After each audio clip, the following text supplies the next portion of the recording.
이제 우리는 오늘 주신 하나님의 말씀 한 절의 말씀이지만은 이 말씀을 읽을 때 이 말씀이 우리 심령 속에 꿈틀거려야 된다라고 하는 것입니다. 만약에 우리 심령 속에 이 말씀이 꿈틀거리지 않는다고 한다면 이 말씀은 우리 귓가에 그냥 스쳐가는 그러한 소리에 불과할 것이다 라고 하는 것을 보게 되는데요, 오늘 주신 말씀을 다시 한번 제가 읽어드린다면 이것입니다. 너희는 자기를 위하여 우상을 만들지 말지니 조각한 것이나 주상을 세우지 말며 너희 땅을 조각한 석상을 세우고 그에게 경배하지 말라. 나는 너희 하나님 여호와이니라. 이 말씀은 세 가지의 말씀을 세 마디를 정리를 한다면 말지니 말며 말라. 그래서 이게 나와요. 그러면 누구만 섬기라는 거예요? 오직 하나님 여호와만 섬기라. 그 이유는 뭐냐면 이 세상에는 그 어떤 것도 존재할 수 없는 신이 바로 뭐냐면 여호와 이외에는 없다는 거예요. 나 여호와 외에는 없다. 그 이야기를 하는 거죠.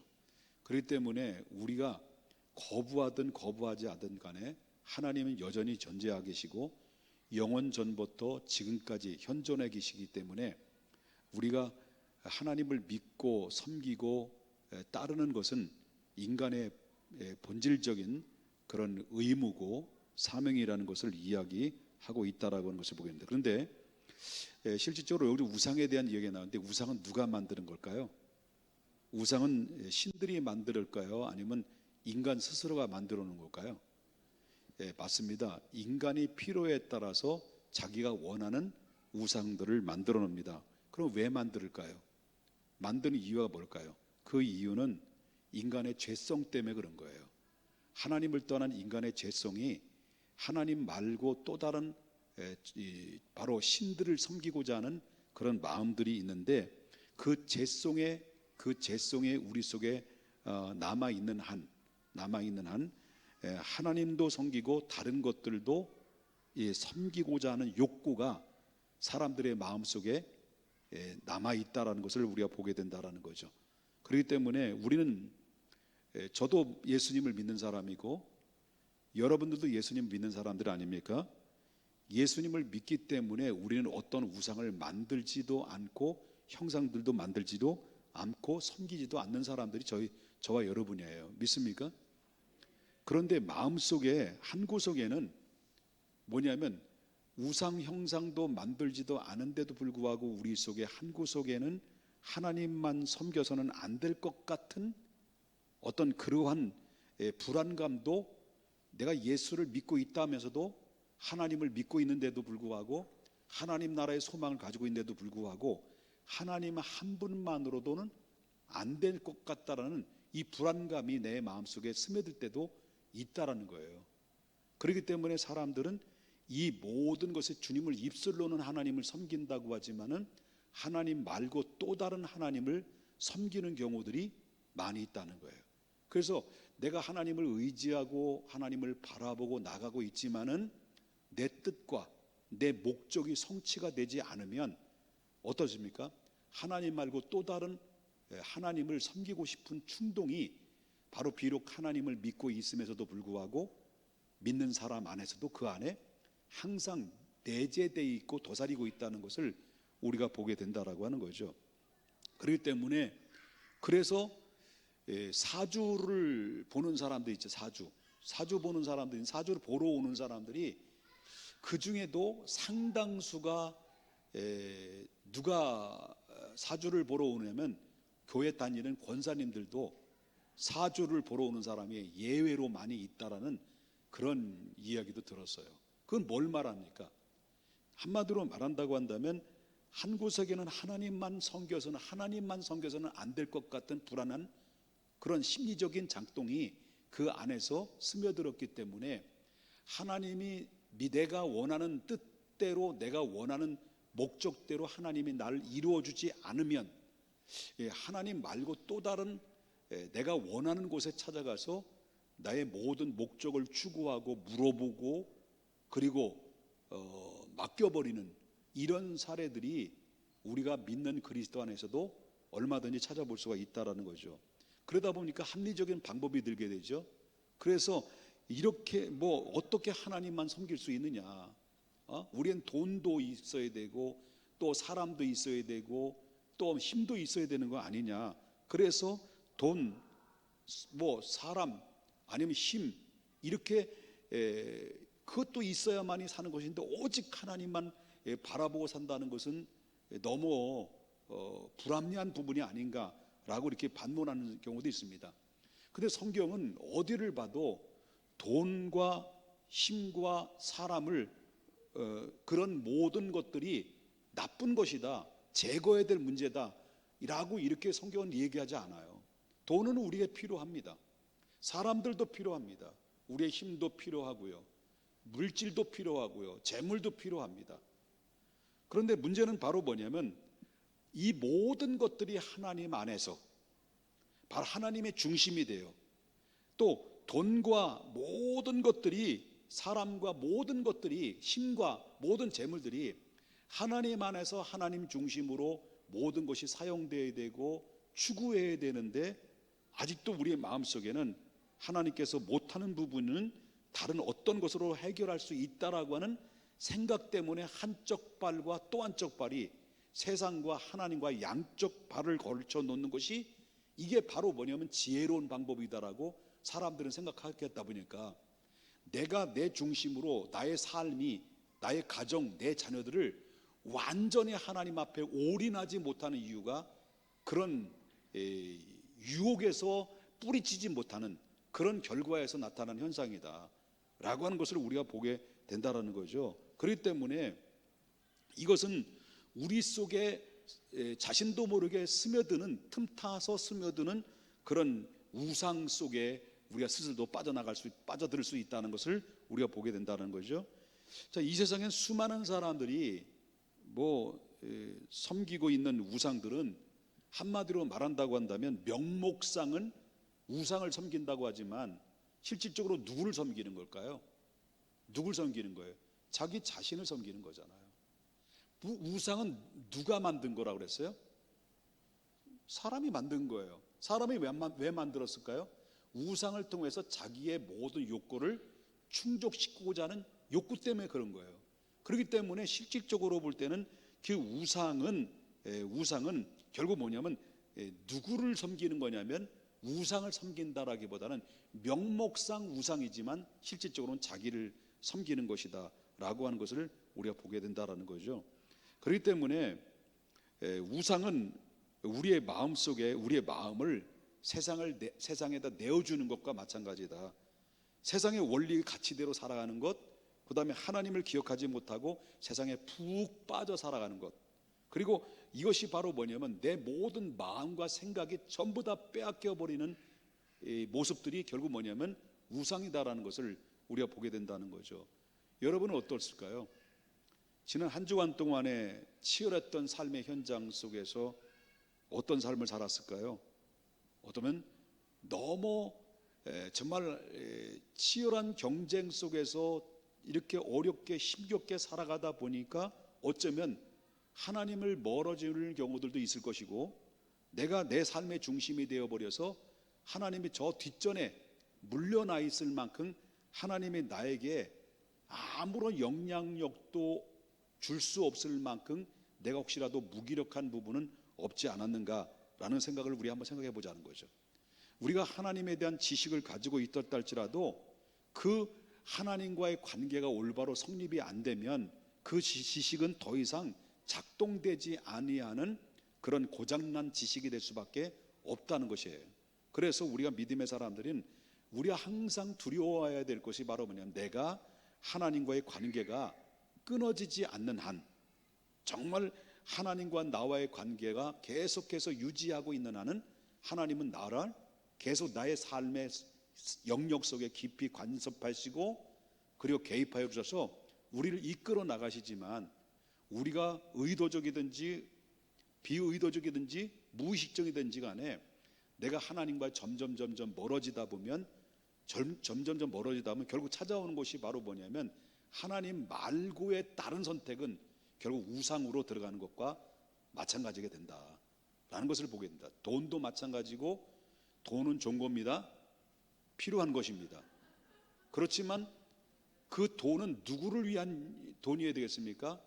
하나님의 그의 나라와 그 의를 위한 돈이어야 된다는 거예요. 사람도 힘도 명예도 권력도 모든 재물도 마찬가지라는 거죠.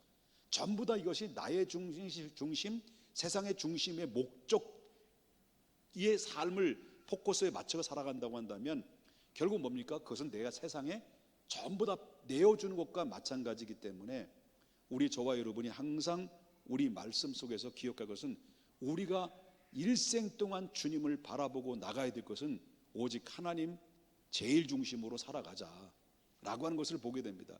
저와 여러분이 꼭 기억해야 될 것입니다. 일생 동안 땅만 바라보고 살아간 거예요. 오직 돈만 벌기 위해서 목적을 살아간 거예요.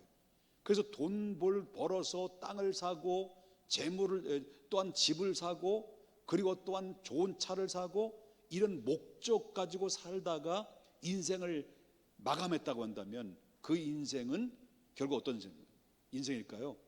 세상 사람들로 볼 때는 성공한 인생이라고 평가를 했을지 모르지만 하나님이 보실 때는 이거는 반드시 100% 실패인 인생이에요.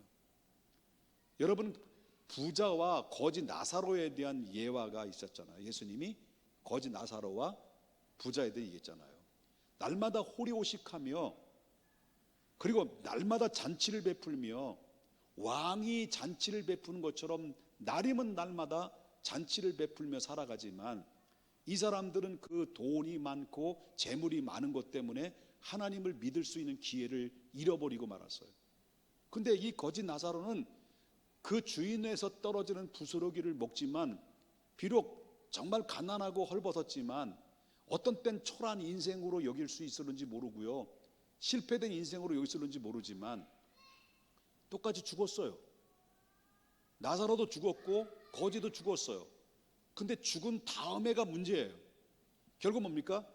오직 하나님만 바라보고 힘들고 어렵고 고난스러워도 나는 하나님 나라를 바라보며 살았다라고 이렇게 믿음으로 오직 하나님께 올인했던 이 거지 나사로는 죽자마자 누가 데리러 왔어요? 천군과 천사가 그 성경에 보면 영혼을, 거지 나사로의 영혼을 받들었다고 그래요. 받들었다. 그 영혼을 받들었다라는 거예요. 받들어서 어디로 갔어요? 낙원으로 간 거예요. 아버지 아브라함의 품에 안긴 거예요. 근데 이 부자는요, 열심히 모은 것 가지고 그리고 나서 배 두들기면서 이 요지로 일을 쑤셔대면서 그러면서 잔치를 베풀고 그리고 막 교만을 떨고 이것이 다 나의 분복이고 내가 노력해서 얻은 것이고 자기 우상에 빠져서 그렇게 살다가 결국 죽었는데 결국 죽자마자 그 영혼도 어디로 간 거예요? 낙원이 아닌 음부로 가게 된 거죠. 그럼 이 땅에서 그럼 여러분 그 부자가 죽었을 때 장례 행렬이 얼마나 화려했을까요? 얼마나 화려했을까요? 엄청난 장례 행렬을 가지고 수많은 사람들이 그 죽음을 슬퍼하고 있지만 그러나 애도하고 있지만 그러나 그 인생은요, 하나님이 딱 보실 때는 그건 실패한 인생이죠. 그렇기 때문에 내가 부자가 죄다라는 건 아닙니다. 또 가난한 것들이 무슨 그 가난한 게 무슨 뭐가 잘난 거예요? 잘난 거 아니잖아요. 중요한 것은 가난하든지 부유하든지 잘 배웠든지 못 배웠든지 간에 중요한 것은 바로 뭐냐? 우리의 삶이 하나님의 제일 중심으로 내 인생을 주관자, 내 인생의 생사화복을 주관하시는 분은 오직 하나님 한 분밖에 없다는 믿음을 가지고 살아가는 그 삶은 부유한 자일지라도 가난한 자일지라도 병든 자일지라도 때로는 사람들로부터 소외를 당한 사람으로 여길는지 모르지만 하나님이 보실 때는 승리자예요. 축복의 사람이라는 것을 기억해야 된다는 것을 잊지 말자는 거예요. 사랑하는 여러분, 주님 오실 그날 때까지 우리가 지난 한 주간 동안 하나님 앞에 믿음으로 살았지만 우리 중심이 어디에 뺏겨 살았느냐, 어디에 내 중심이 실리면서 살았느냐, 하나님의 마음으로 하나님의 중심으로 살았는지 아니면 내가 세상 중심, 나 중심으로 살아왔는지를 한번 생각하면서 나는 하나님의 시선에서 빼앗기진 않았는가? 내 마음의 중심에서 하나님과 멀어져 있지는 않았는가? 아니면 하나님과 점점 멀어지면서 세상과 가까워지게 되고, 바로 한편으로 내가 하나님을 믿고 있고 하나님을 의지한다고 하지만 또 다른 그것이 가지고 부족하니까 또 다른 내가 의지할 믿는 구석을 가지고 거기에 그걸 의존하고 그걸 바라보고 그것이 나의 모든 신원을 살펴줄 것이다라고 하는 그러한 마음 가지고 살았는지라고 생각한다면, 그것은 바로 우상의 범위는 다른 데 있는 것이 아니라 내 자신에게 있다라는 것을 보게 된다라는 거예요. 사랑하는 여러분, 저도 물론 마찬가지입니다. 설교를 준비하면서 나는 목회자로서, 목사로서 정말 하나님 나라를 소유한 백성으로서 나는 지금까지 오면서 내가 하나님 말고 또 다른 빼앗기고 있는 것이 무언가, 내가 또다시 하나님을 점점 멀어지게 만드는, 내가 정신을 잃어버릴 만큼 무엇에 집착하고 있는 그것이 무엇인가라는 것을 한 번쯤 생각해보면서 묵상을 해봤어요. 한번 여러 가지 묵상을 해보니까 어마무시하게 많더라고요. 제 목사일지라도 그렇다라는 거예요. 하나님 말고도 내가 정신을 잃어버릴 만큼 빼앗겨버린 이들이 얼마나 많이 있는지 제 자신을 상당히 돌아보면서 내가 한두 가지인 줄 알았더니 100가지 이상 되더라고요. 얘기해 볼까요? 우리 집사람을 너무 사랑한다는 거야고요. 죄송합니다. 안 믿으실는지 모르겠지만 여러분, 얼마나 많은 것들을 빼앗겨 살았는지 몰라요. 근데 하나님의 중심으로, 하나님의 마음으로, 하나님 영광을 위해서 살기보다는 전부 다 나의 중심, 명목상 하나님 영광으로 말로는 하지만 나의 중심은 아직도 여전히 하나님의 중심이 아니라 나의 중심, 나의 삶의 중심의 목적 의식 속에 살아가고 있지 않았는가. 그래서 그것이 바로 뭐가 될 수 있다는 거예요? 형상을 만들어서 거기에 절을 하지 않는다고 해서 우상이 아닌 것이 아니라 하나님 말고 내 자신을 위해서 무엇인가 열심히 추구하는데 그것이 하나님이 영광이 아닌, 하나님이 아닌 또 다른 내 자신이 여러분과 우상이 되어버리지 않았는가. 한 번쯤은 돌아보면서 그렇게 하다 보니까 뭘 잃어버리는 거예요? 하나님이 멀어지게 되고, 하나님이 멀어지게 되면 예배의 기쁨도 잃어버리게 되고 기도의 힘도 잃어버리게 되고, 바로 예배가 짐이 되는 것입니다. 짐이 되는 거예요. 기쁨이 돼야 되는, 날개가 돼야 되는데 예배가 짐이 돼버리고 우리 속에 어느 순간 예수님에 대한 신앙의 고백이, 간증의 고백들이 사라져버리고 내 입에서 나오는 모든 언어들이 자기 중심, 내 마음의 중심, 이런 모든 언어들이 영적인 중심이 아니라 지극히 세상적인 중심의 언어가 쏟아내고 있다고 한다면, 오늘 이 금요 기도회를 통해서 빨리 뒤돌아서 하나님과의 멀어졌던 관계를 회복하는 것이 중요한 것이고요. 그리고 회개하면서 하나님 앞에 다시 한번 하나님과의 유기적인 밀접한 관계를 빨리 회복하는 귀한 기회가 오늘 이 밤에 될 수 있기를 바라는 것입니다.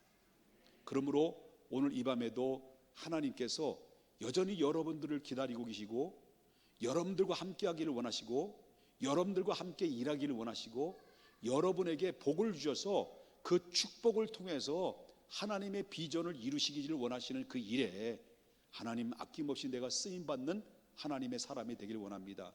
하나님, 내가 돈을 버는 목적도 그의 나라와 그의 의를 위하는 그런 것이며, 내가 또한 힘을 얻는 것도, 건강을 얻는 것도, 재물을 얻는 것도, 명예를 얻는 것도 그 나라와 그의 의를 위한 목적 의식 속에 내가 새롭게 전환되는 놀라운 시간들이 내 안에서 다시 한번 용수섬처 흐르게 해 주시옵소서라고 바로 이 밤에 기도로서 오늘 승리할 수 있기를 주님의 이름으로 축원합니다.